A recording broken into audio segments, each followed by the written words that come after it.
I'm Mike Kelzer. Growing up in my family's pharmacy, life moved fast. There was always something to do, someone to help. But the moments that meant the most to me as I think back were the conversations my dad and I would have about business and life itself. We'd get so absorbed. We'd talk for an hour and it would seem like 15 minutes. This podcast is my way of keeping those memories alive. There's no scripts, no outlines, no fluff, no hidden agendas.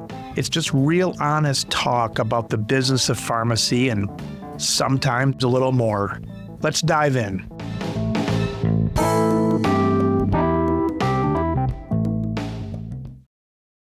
Acacia, introduce yourself to our listeners. I'm Acacia Flory. I am a 20-year veteran of retail, and I'm really looking forward to helping other pharmacies bring the retail sector to profitability. Pharmacies over the years, they've had some retail stuff. It wasn't a huge profit market for them because there was so much revenue in the pharmacy department. And then when that started going down, pharmacies needed to start selling the balloons and lottery ticket and everything under the sun to make money. They were always able to have a chain pharmacy on every corner because I think their over-the-counter stuff was decent. But Right. Now that's not there because Amazon and different things like that. So it sure has gone through a lot of waves and changes over the years. Yes. One of my favorite quotes is the only thing consistent about business and retail business is change. I think the important thing to remember about pharmacy retail is that it doesn't have to be balloons and cards and all those kitschy things that you normally see in pharmacy. The things that I would really like to see in retail pharmacy is having our pharmacy teams be experts in mobility care, in bathroom and safety, partnering with maybe local companies who can install those things, but we're the experts in making sure that our patients are cared for on that end, where Walgreens falls short. You have a small little section. The retail pharmacy sector has a really big space that isn't being utilized. And a lot of it is the durable medical equipment. And then again, like CPAP machines, those type of things. So when I say retail sales, I'm more concerned about the teaching and the training of the teams so that we can teach our customers how to use those things. In our history, I'm at a independent and my family, my grandpa and dad, everybody's passed. In fact, I would never be in a family business unless it was just myself. I wouldn't be very good at having somebody else. So anyways, we had medical equipment for years and years and years. And we went through some changes back in the early 90s. I went to the NCPA pharmacy ownership training and they talked about doing more of this stuff. So we got into it. We were doing billing of it and so on. We stopped billing, 10 years ago. And about 3 or 4 years ago, we just stopped the whole damn thing because it was so unpredictable. I was just getting old and stale and cranky and stuff like that. It's a hard business in that the prescriptions, when you sell a prescription legally, when it's out the door, you're done. You can't touch it. You can't take it back, things like that. But with the equipment, someone could come in with their mother and they spend like a half hour there and they don't buy anything. And then they come in again, spend a half hour and they finally buy something. But then like 3 days later, they come and they bring it back and return it and things like that. So it's not a real clean business, but there is some profit there if you do it right. And I know you do it right. And you put your money where your mouth is because you were in quite a few stores working just for the store, not as like an outside consultant. Right. Yeah. So I actually worked for a pharmacy up in Tomahawk, Wisconsin. And that was my first little go about. My history is in bigger box retail. Step back for a second, I guess, with that. Lane Bryant and Target were two businesses that I worked for a long time. Both businesses work really hard to invest training, education, and leadership, and also ownership in our business. So when you run a Target store, when you're the store manager of a Target store, or when you're the store manager of a Lane Bryant store, that is your business. You own that business. You're accountable for it. You're accountable for the profit. You're accountable for getting customers in, that foot traffic through the door. You're accountable for holding different types of events to get people in and excited about it.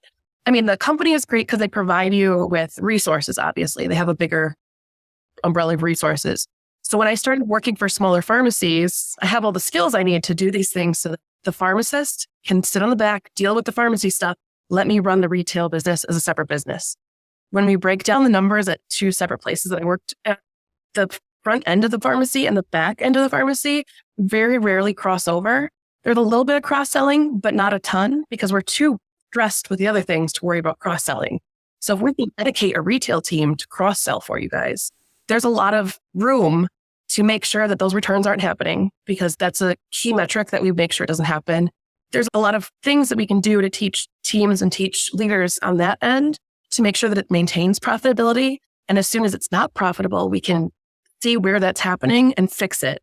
Whereas on the pharmacy side, I can't do anything about insurance or PBMs, but I can do something about, is my team asking every customer, do you want walker skis with your walker? Is my team asking every customer, are they accessorizing that rollator so that customer's leaving and doesn't have to come back? Like, I need a basket, I need a tray. Mom's still struggling. Like, are we getting them set up? So that is what my vision is for our retail front ends for the pharmacy. When you go somewhere like Lane Bryant, for example, we sold undergarments for women. We were the expert in undergarments. We would have people come in because we knew what we were talking about. We would say 3 bras or less, we'll get you in a bra. Nobody wants to try on bras all day. Wait a minute now. 3 bras or less. What does that mean? Okay. And secondly, we're not going to get done with the conversation without mentioning girdles. Do they still call them girdles? Shapewear, Spanx, shapewear. All right. So you sell girdles and bras, but now what's the 3 goal of the bras? What does that mean? When women come in to try on bras, there are measurements you have to take. It's actually a little bit more technical than most people would realize. I'd imagine. A lot of women end up trying on lots of bras to get the right fit. Oh. My team's goal was that we were such experts in how a bra should fit your body and how well we were measuring. I gotcha. I needed you to try on 3 bras or less to get you in the perfect bra for you. And that was saving people time. It was also kind of a little like, I don't want to go try on bras all day. That sucks. Jeans and bras. Nobody likes something for that. Jeans and bras. Is that like a thing of women? Like, we hate shopping for bras. That's kind of the thing. Yeah. I didn't know that. No. I didn't know that. I never bought one myself, but I just didn't know that about the women. So yeah, all that comes together to make the process smooth. Right. So as crazy as it sounds to relate bras, I guess, to pharmacy, I mean, a retail product is a retail product. Mm-hmm. An item is an item. I'm still selling it to you. You have a need. I have a solution. So let me give you a solution. But giving them all the solutions up front, as opposed to like waiting for them to come to you with the problem, I think is the best way to drive that profitability on the retail front end. So training your teams, 1, how to merchandise that product, 2, how to backfill it. So when your display doesn't look as pretty as it did when somebody gets excited and grabs something off there, are you leaving it like that broken, or are you fixing it so somebody else is just as excited as the person before them? So that excitement and that energy in your store is what I'd like to drive for pharmacy. You talk about ease and things like that. And it's like when we were doing the DME, we would narrow stuff down, kind of like do you have Aldi as the market? Yeah, absolutely. They narrow it down. And I don't know exactly why, but we would narrow it down because if you've got like a commode, that's like a 5-minute sale. If you got 2 commodes, that's like a 12-minute sale because they're looking at both of them, then they're comparing them and that kind of stuff. So I can see where all of that comes together, the ease and all of that. And then along with the employees, it's like they build their confidence up when they don't have to deal with all that malarkey going on too. Correct. It just becomes a clear process then. I understand that there's going to be some crossover, like by all means, the one store, one team, if you need to hop in to help out.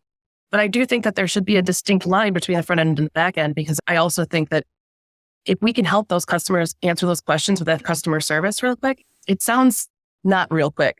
But if you give those front end people time to become experts in their role, as you do with your pharmacy techs, or as you do with your insurance experts, as you do with your blood draw experts, if you give your retail experts time to become experts at their product and at their job, it would be so much smoother and they would be able to offer so much more time for you after investing the time in them. And that's part of the reason we got rid of it, because I was hearing from my team, it's like, we're comfortable where the Motrin and that kind of stuff is, but a customer starts asking this stuff. It's not such a problem that we don't know, but then we lose our confidence. Then you're standing out there and you don't really know, and then it all falls to crap. Yeah. My dream, this is a small dream I have, because independent pharmacy to me isn't in competition with each other. Like my independent pharmacy up here in northern Wisconsin isn't in competition with somebody's independent pharmacy down in Pennsylvania. So if there are 2 different store managers that are struggling with those feelings or those kind of things, I mean, how nice would it be if we could meet up for a conference call once a month and say, like, we're going to talk this stuff out. Those are valid feelings, but it's also okay to not know. Your customer doesn't know. So you say to your customer, I don't know either. Let's figure it out together. So you spend minutes today figuring it out. Tomorrow you get that same question and now you have the answer. That pushback sounds scary at first, but once you learn it, I mean, it all starts slow. We all started somewhere. So giving it just a little bit of time to do that. So Acacia, you were at these other retails, Lane Bryant and Target, and then I know you worked for some stores. What is your lot in life now? Are you talking to many stores, kind of consulting, or are you in a store now? What's your status? Currently, I'm consulting. Both of the stores I've worked for still keep me on their back burner for help and consulting things. What my goal is for those stores when I end up working for somebody, I mean, they're like living in Wisconsin, but I want them to be self-sufficient. Those leadership skills are something that I think these small communities, you have somebody like me in your community that you're just maybe not noticing, or maybe just needs a little encouragement or a little bit of growth. And I think my lot in life is giving other people these tools so that they can make their small pharmacy successful too, so that they can have that ownership. So your goal is to consult. You don't have a desire right now to be that person any longer. No, I've done that for a long time. 20 years I've done that. I have the energy for it and I have the passion for it, but I have more of the passion, I think, to remind people that they have the energy and excitement for it too. Acacia, I'm about done. I think I've been at the pharmacy since I was like 13. I've been there for like 40 some years. And this lady called the other day. I'm crabby all the time. This is just the most recent one. But she calls me. She said, I only got one vial of this. I was supposed to get two. And I look and I'm like, oh, crap, we made a mistake. And now it's late in the day and things like that. So I get back on the phone. I'm just trying to kind of collect my thoughts, deciding what to do. And I said, okay, so Miss Smith, you got just one vial. And she said, yeah, I got one vial. My nurse is right here next to me. She can vouch for me. And I said, Miss Smith, this is not a question about your honesty. I'm just trying to get the story right. Now, I did it a little bit nicer than that, but just a cranky old guy. So I'm about done with that. I'm about done. 20 years in retail, that's plenty of time to decide to make a change. But I also think that there's a lot of missed opportunity when people are looking for maybe a retail manager. Because I noticed working in pharmacy, like when I showed up at the NCPA conference, it was all pharmacists and maybe one or two techs. But there are so many people that are doing great things in these small retail stores that could be helping you grow your business. So I mean, watch for those cashiers, take some skills out of the pharmacy and see what kind of profit you can come from it. Some of those ideas are excellent. We actually had the local pharmacy here has a Snow Angels program. So people will donate money in a little box. And then some of the elderly folks who can't shovel, the local place that shovels will take that money and shovel for them. So they're not getting fully paid, but those things are happening. So like we market that and that brings people in to drop off cash. That also brings them in to buy little tchotchkes. It also brings them in to see what the store looks like. And it brings them in to see we have the latest in the stand-up walking rollators. So here's the big thing, Acacia. When you're doing these stores, is it third-party pay? Is it cash pay? What would your goal be? And if people get into this, are you recommending the whole billing thing or just cash and carry? The two that I worked with, we did cash and carry and we were really successful with cash and carry. Medicare is hairy. If you are able to bill Medicare, awesome. If you are able to do that for your lift chairs or for your durable medical equipment, awesome. I know that lift chair billing, generally, one of the gentlemen I worked with from one of the lift chair companies, it's the mechanism that Medicare can bill for. So even if you're having that conversation, the way that we were doing our sales with the cash and carry was having that conversation ahead of time. Yes, it's cash and carry. Here's the information about this. Give Medicare a call, see what they say to you, and then come back to us. And we have an answer and we have solutions. And then the other option was that we were offering care credit. So that's always an option as well. Care credit was something that we were using where it was a third party who would offer a credit card, like a medical credit card, basically, used for medical equipment. But that way, if you couldn't afford $3,000 on a lift chair, you could put it on care credit and you could have 12 months to pay it off. I mean, it wasn't terrible, but it was also, we have solutions that we could offer. All right. So Acacia, if you're talking to a group of, let's say, 10 pharmacy owners who haven't done much medical equipment outside of a commode and a walk or something like that, what is your main message to them? Is it try this? Is it you should do this? I'd say the only thing you can do is give it a try. It's knowing what your market is. I know in my area, I know what our general age population is. Generally, knowing what your surrounding area is important and knowing what your customers are asking for. So I know that my customers were looking for not the same thing. 3 ladies didn't want to have the same red walker in the same home care system that we had. So making sure that we have a variety of walkers for them or something else, or there's a place here that does graphic wrapping. And they were offering a discount. If you buy the walker from this pharmacy, we give you a discount on your graphic wrap. So then they could get it wrapped as however they wanted. There's a lot of like cross-selling, I think, opportunities that aren't being utilized. I also think that giving it a try doesn't hurt. The thing I convinced the first pharmacy to do was to buy, you can actually still see it on the NCPA website. I convinced them to buy a great purple walker, and we decorated it for Mother's Day. So we had balloons everywhere. Somebody came in a couple of days later. It didn't sit on our floor for more than 3 days. Somebody came in and was like, oh my gosh, I'm buying that for my mom for Mother's Day. Can I get the balloons too? Yeah, you can. We'll give you the balloons. It brings up an important point about pharmacy and medical equipment in general. You want word of mouth in a business, maybe not only to depend on it. But with pharmacy, not many people talk about, hey, I got this nice tablet from such and such. It's just not a conversation thing.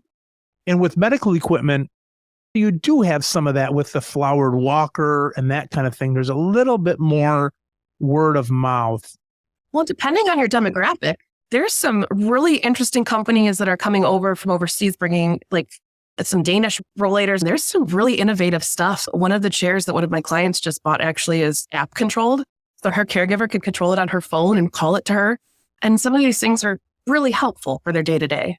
I forget who said it, some person in the news, but they said that at its core, Apple is a medical company. Apple phone, at its core, it's a medical company. That's where it's going to, monitors and all that kind of stuff. So it sure is going to be the way. So with the whole medical equipment, I don't know. I'm glad to be out of the equipment. It was kind of fun. Here's the other thing too, is that if it's thought of as something maybe fun, like a cane with some flowers on it, people don't mind buying it. But people will go and spend gobs of money on coffees and bras from Lane Bryant, that kind of stuff. But get them to cough up money for something that they think the government or an insurance should be paying for. And they'll want, $5 socks covered or something like that. Something that we did, we actually ordered one of those like Medicare, like this is the one Medicare would buy you off of whatever. We ordered that and we set it up next to one of the walkers that we cash and carry sell. And we carried some good brands, a well-known company that everybody uses for DME. And the CEO of that company, she puts out videos on a regular basis on how to use her products, training on her products. I sent her pictures of work my team was doing on their end caps, and she sent us a little swag bag of coffee mugs and stuff. But being able to show off the features that a walker like a Nova would have compared to that one that Medicare's given you for $70. That's true. That's interesting. Was a really big comparison. And it was also the same thing that you were telling people at Lane Bryant. Like, are you going to spend $20 on a Walmart bra 10 times? Are you going to spend $40 on a Lane Bryant bra? And when you think about it, it's not only the knowledge of your consumer, but it's also the quality of the product you carry. I'm in Grand Rapids, Michigan. We've got officially 200,000 people or something like that. It's a decent size. I've got 40 pharmacies within 10-mile radius of me. And it's really surprising. We didn't do billing, but it's surprising in a way how low our DME revenue was, given that we didn't have much competition for it. We stopped like 2 or 3 years ago doing this, and we get people coming in asking about it, but I don't know where all that business is going, or if it's Amazon. I just don't know. I think that somebody coming into a pharmacy like ours, they would look at the demographics. You know how they do that before you put in a Jimmy John's or something. They probably look at a bird's eye view and do the circles and all that stuff and show you how far your customers and all that.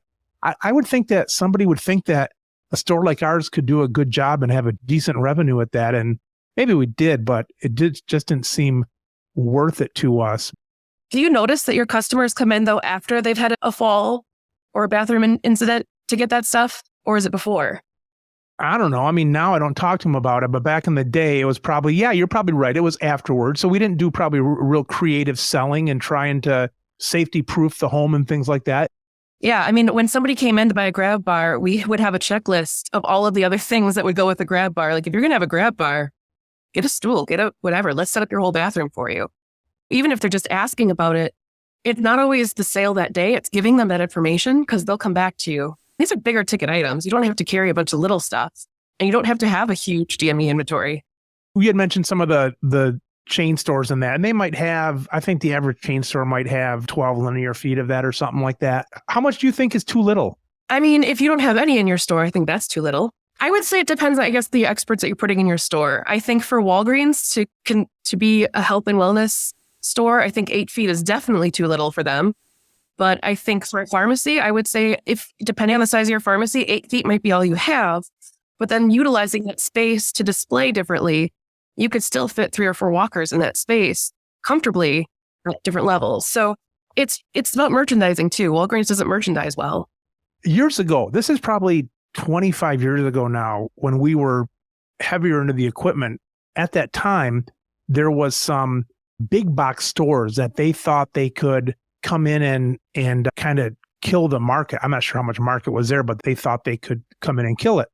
And I think the problem that they found is that, one, a big store like that, first of all, it's like, if you and I are there, Acacia, I don't want to run into you and say, how you doing? And you're like, I'm okay, but I can't find the right size catheter. And you're like, you think you've got a problem? My commode, you don't want to see people there and talk about it. And then 2, the parking lots were too big. If someone's got some problems hobbling around, you don't want them to have to park that far away and come across. I think it's just things like that that people don't always think about.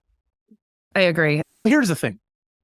We'd have salespeople come in the pharmacy and they'd talk to my dad and they'd say, we're selling this product. It's exclusive only to independent pharmacies. And my dad would lean over to me and say, well, that's because none of the other big guys want them. But on that point, are there any national players in this? And I would play devil's advocate and I would say, well, Acacia, if there's no national players, then why should a pharmacy put more into that? There are national players. There's probably one you might recognize. There's Home Medical. It's just called Home Medical. Well, that's original. That's the name of it, Home Medical. The billboard in Upper Michigan that I saw just had a big chair going up a pair of stairs, like call Home Medical. Other retailers, and most of them are overseas, Danish, Swedish companies, German companies. When I'm seeing their rollators and their products, they're coming out with new and innovative stuff. But I'm not talking manufacturer. I'm talking retail. I don't think that we as a community whole, like as a whole country maybe, are focused on mobility the same as others. There's a market for it. I don't think that we're taking advantage of it. Like you alluded to earlier, we think it's after you're hurt and it's hide the cane in the closet, that kind of stuff, where what they're probably doing is being proud of the fact that just like you'd be proud of having a new iPhone, you might be proud of a new walker because it gives you life and all that kind of stuff. You don't think about it until you have to have it. And then the people who need it aren't the ones buying it. It's their kids. We always had that issue too, because with pharmacy, you can kind of pay for top of mind awareness because people are going to come there every so often, 6 times a year, something like that. With medical equipment, you really couldn't have top of mind awareness because you can't market to someone their whole life if they're going to need a wheelchair when they're 95. There's creative ways there. We did a lot of marketing to the point person that would be the nurse at the doctor's office who would tell people where to go and so on. So there's levels you can do, but it's hard for the top of mind awareness. But with the stuff you're talking about, there are impulse things. I don't know if a rollator is not necessarily impulse, but there's a lot of impulse stuff in that market too. Yeah, absolutely. There's ways that you could market that might hit all demographics in a way that you don't realize. One idea that I had thought about in the past was doing like a rollator rally, but bring your grandkids. So the grandkids roll around on roller skates or bikes, and the grandparents are going around with their walkers. And it's a race for all ages. So then it becomes fun because everybody's got wheels. So a lot of times when the fire stations or the police stations are doing those bike giveaways or the helmet things, we can join in on that. So, there's a lot of ways to bring it to the forefront. There's a lot of ways you can be better at it. So we talked about mobility. What other things are you seeing in that market that would not be in your typical Lowe's department store, things like that? What other categories are popular enough? Incontinence care is a big one, I think. Incontinence care is one of those things you can go to Target and get a pack of Depends, and people do that. But one of the things that you could offer is a program where it's automatically delivered, or a package deal where you get the care package, the cleaning wipes, those type of things. And I think the other thing that they don't display in a Lowe's or a Walgreens is they don't have those medical equipment products displayed either. At the pharmacy I worked for recently in Illinois, they actually set up toilets and they set up a bathtub and they put them in the ground and they had a try me stuff on them. So people were actually able to try and see the difference between a 3-inch lift and a 5-inch lift. It's a small thing, but it made a big difference. You're saying there's a toilet there and someone says, try me, and you have enough confidence that they're just trying it for the height? I put a rubber ducky in the bottom. So if they pull down their pants, I mean, I guess it's my problem with that. Oh, they put a rubber ducky so they don't actually use it. A little rubber ducky in the bottom that said, try me. And then it was just kind of like, so you could see the difference between a 5-inch and a 3-inch lift. So Acacia, what would your dream be right now if I said, Acacia, you're going to get paid what you want? What would you love to do for a month in this area? Would it be getting stores off the ground? Would it be working for a manufacturer and giving them suggestions on how to market their product to the pharmacies and so on? What would be the coolest thing you could do for a month in this area? If there are pharmacies that were struggling with their front end, but are really concerned about it and really want it to grow, I would really love to be able to help their teams take off and get that off the ground so that they're not stressed about that part of things. My absolute dream, I think, in the next month would be to see more exciting marketing and more exciting things around durable medical equipment. So our mobility does stay longer. I mean, there are a lot of people my age that I'm 40. There's a lot of people my age that use canes. I have a friend with MS who needs one all the time. I think I would really like to see some of these companies marketing these things towards our generation. My mother-in-law, all right. Years ago, when Margaret and I built our house, we had this plan out, and my mother-in-law, I love her, but she's a mother. I mean, they don't have mother-in-law jokes for nothing. She's my mother-in-law. So she's like, where's my bedroom? And she was serious, looking at her blueprint, where's my bedroom? So we helped her get over to this little house around the pharmacy, basically. And then 10 years later, she moved. And she moved over to Heron Manor, which is like a 3-story, nice, independent living place across town. People would come in the pharmacy and they'd say, hey, how's Mary Lou? And I would say, you didn't hear. I said, she moved on to a better place looking down on us all. So they'd say how sorry they were. And I'm like, what are you sorry for? She's over at Heron Woods. Anyways, so now she's moved to a place and she probably walks, I don't know, 100 yards to go to a dinner table where it used to be 20 yards up on the elevator.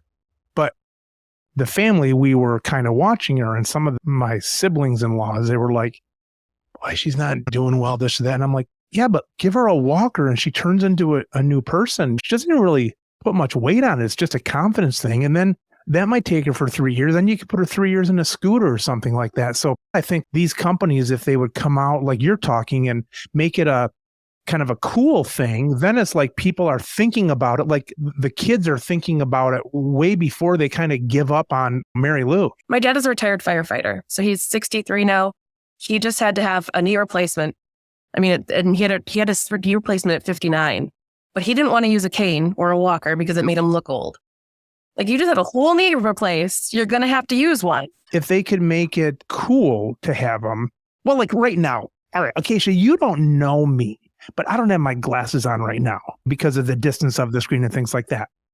And you probably think, silver fox or whatever you want to. I didn't put you in your 40s, so that's fair. I had a guest on a few weeks ago. I'm talking about like generations. He's like, well, you're a lot older than I am. I'm 58. I'm like, how old are you? He says, I'm 67. And to say that I'm older than he is, you wouldn't say someone's older if they're like 5 years older. You would say, I'm not going to even guess.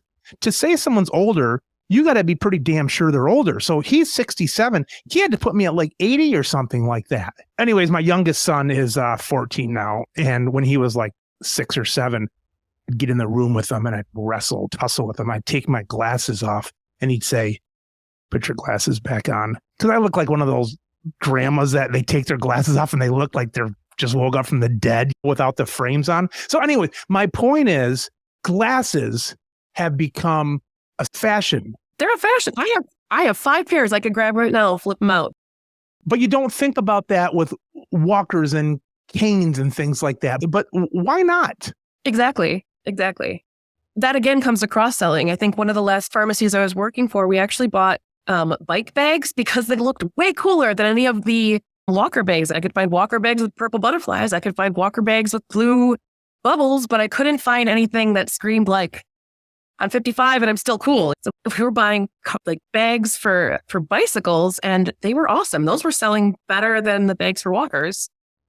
And again, cross-selling, because then kids want one too. Mom wants one too. What other industries have made stuff kind of sexy? Obviously, cars. Cars are not for transportation. That's a status thing. We talk glasses, and of course, there's a ton of other stuff. Our phone, that's a tool. We use it all the time. It's just a phone, but it's fancy as hell.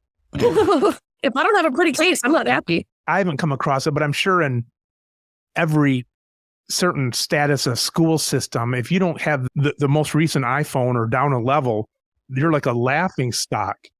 The Stanley Cup. I mean, people are buying those Stanley Cups in every pattern, every color, every case, every bottom. I mean, think about it. If you could flip out different colors for your walker every day, heck yeah. Match your Stanley to your walker? Sure. And then you could sell think about it. You could sell like a 64-ounce Stanley Cup and then have incontinence supplies next to it. What a nice combo. Isn't that funny, the stuff that has come back? Like, that was an old one. Stanley and what's the one, Carhartt or whatever. It's funny, the old stuff that takes off like that. Yeah, it's funny because it was always Carhartt's a hipster thing. And I'm like, I've got Carhartts from when I was 20 that I'm still using to plow in. Jumping back into that topic, do you picture a national store ever making an impact, or do you see certain categories? I have dreams of one. The last pharmacy I worked for, we set up a store that was completely just DME. It was just a DME store. Just DME. Was it close location-wise? The pharmacy location had its own DME, so it became the name of the pharmacy featuring our home medical name that we had. And then we had opened our own, and we had opened a DME separate. So it had a separate freestanding store. It's still new, so it's still growing. But so far, so good. It's the thing that I love about it compared to the pharmacy or the other home medical stores I've been to is how light and open we made it. It's bright when you walk in. It's welcoming. You want to sit down in a chair because it looks like you're sitting in your living room instead of sitting in a store where you're testing out a bunch of furniture. It feels like walking into a place where you belong and you can ask these questions. And it's colorful, bright, and exciting.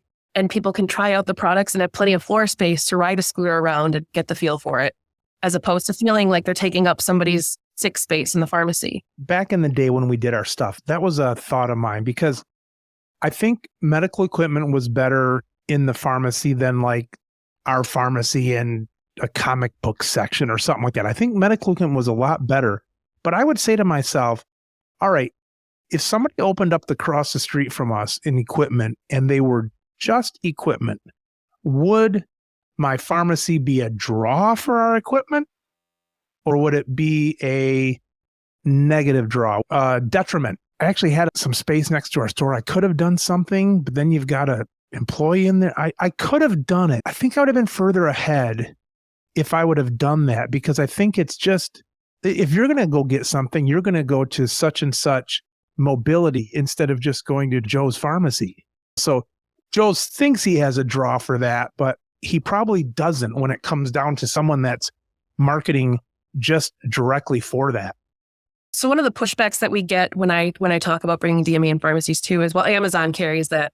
I mean, for crepe's sakes, you can go on Home Depot and find a lift chair or a walker and order it from them. But are they going to know about it? Are they going to service it? What's the warranty like? What happens if it breaks? You're going to have to deal with the online service, or do you have a store to go to? Like, all of those things I don't think people think about. Where is it coming from? If you're building it at home, is it sturdy enough? Did you test it? How are the brakes?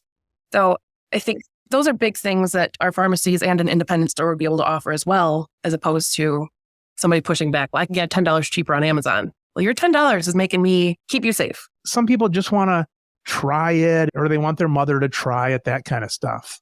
And some people just want to know that they're making the right decision, even if that's having the clerk say it's the right decision. There was a study, I read it somewhere. They had waitresses and waiters, and they would come up, and there's 3 things that waitresses and waiters can do. One is well, here's the one I hate. I hate when they don't write stuff down. Do you like that when Oh my gosh, you like yes. that? No, I hate when they don't write it down. Write it down. They don't write it down.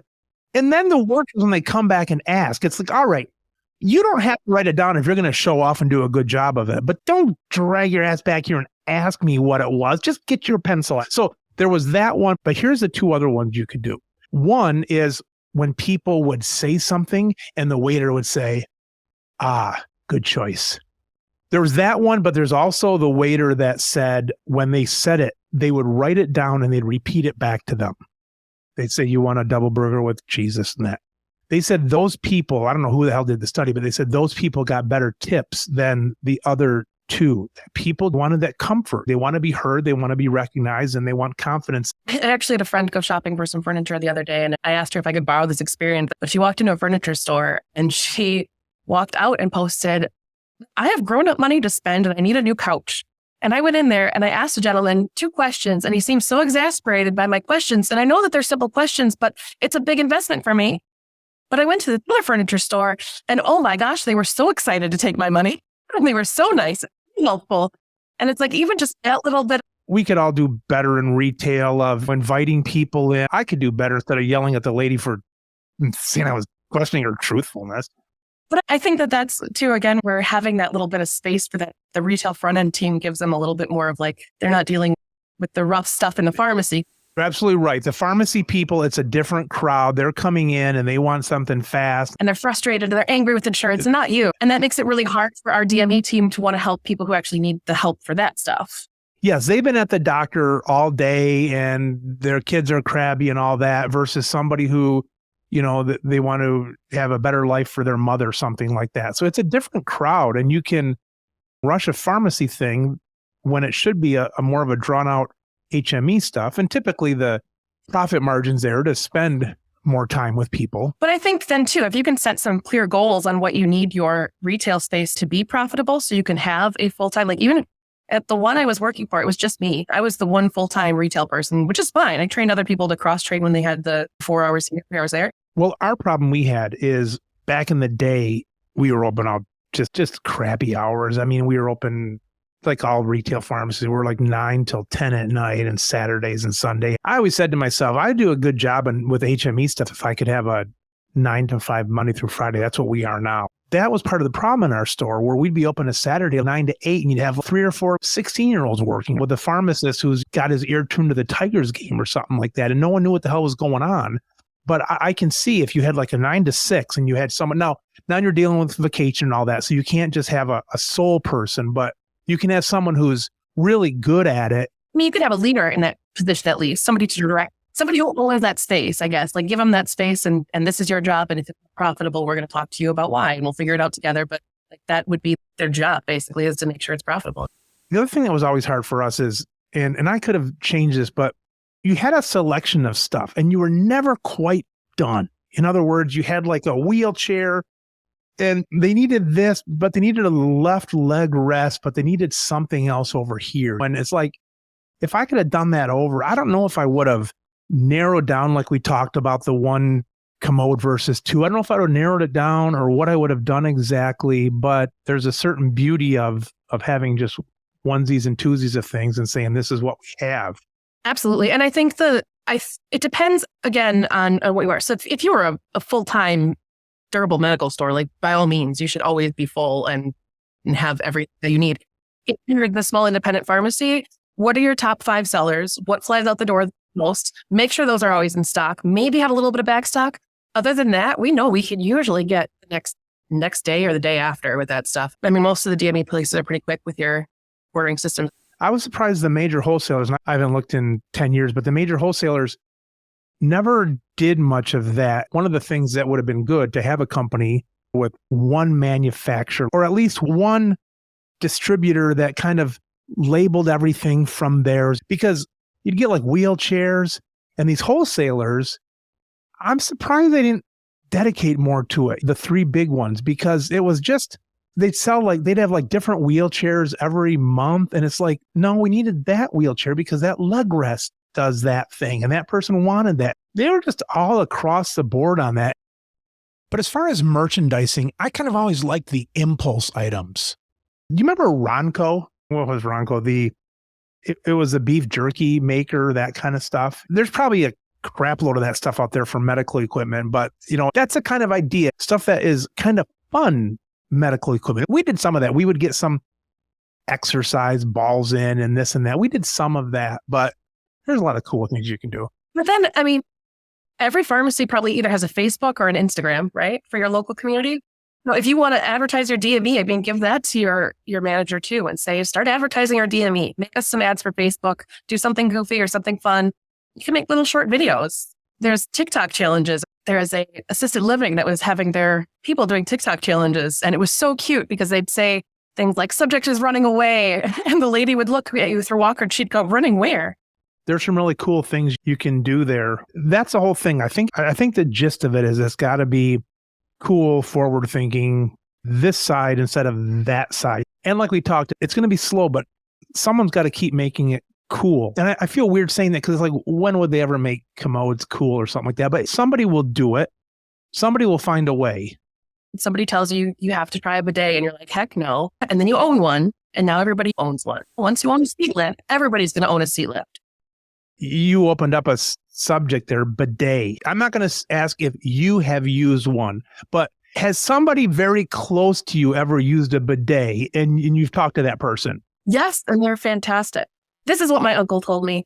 If you were cleaning up your yard from your dog and you got some of that on your hand, would you take a piece of paper and rub it off and be like, that's good enough, and then walk away? No. The first time you try it, it's more like, oh, well, that was way less weird than I thought it would be. But they've got toilets actually built with them, and then they have like these Futuro like inserts or something, right? Yeah, the inserts are easy, and I think some of the inserts work with some of the toilet seat lifts as well, like the 3-inch, not the 5-inch lift. Where does it get the water from? The plumbing from the back of the toilet. Like it comes out of the same, water comes, you got to fill the tank with water. When I was a kid, I had 5 brothers and 6 sisters. When I was a kid, it always sucked because we always had to sleep like in a big room in the basement. The girls headed upstairs. And no matter how good a basement is, you're still going to find like roly-polies by the window and these spiders and stuff. It was just never good. And I think my dad did the plumbing, God bless him. But about every 10th time you're on the toilet and you flushed it, the water must have been like 150 degrees. Because you'd be sitting there and all of a sudden you'd flush and it'd be like this, just like sauna underneath you. I never figured it out though. It was not comfortable. Hopefully a bidet is better than that. It is, yes. So, yes. Acacia, so someone's listening to this and you're going to tell them something that they're going to do with the next 2 minutes after they get done listening to the podcast. What should they do with 2 minutes? What should they look up? Should they look up your stuff? Should they commit to this or that? What should they be doing with a couple minutes? If you have questions for me or you're looking for me, I am happy to answer and I am available. You can find me on LinkedIn under Acacia. Flory, you'll be able to find it with this podcast. If you guys follow the NCPA website, some of my work from a few years ago is still there. So if you're interested in seeing some of my before and afters, I want to say it's the front end overhaul page. Some of my work still appears there as well. What do they do? Are they going to hire you for a bit? What are they going to do? I am hireable.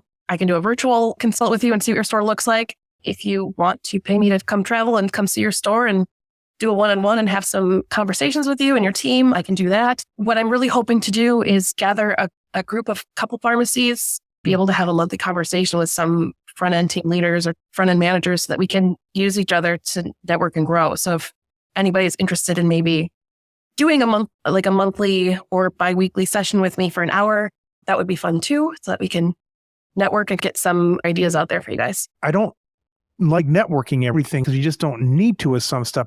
But it's not a huge world of that stuff. You don't find one on every corner. And so the networking in this situation can be pretty valuable. There were times when I needed some type of support from my area lead. And as a business owner and as the pharmacist, you have so much going on that me coming to you and complaining about HME stuff is going to seem minimal.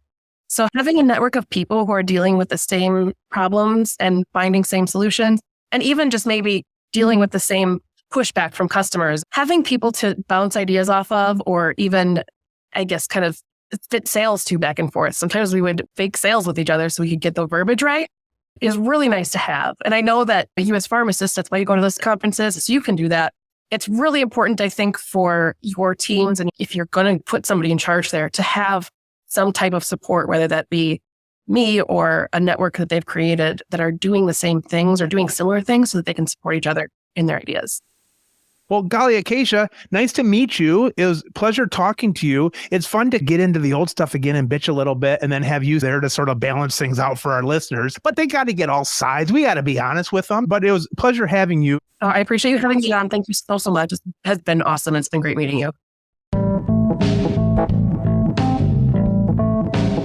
You've been listening to the Business of Pharmacy podcast with me, your host, Mike Kelzer.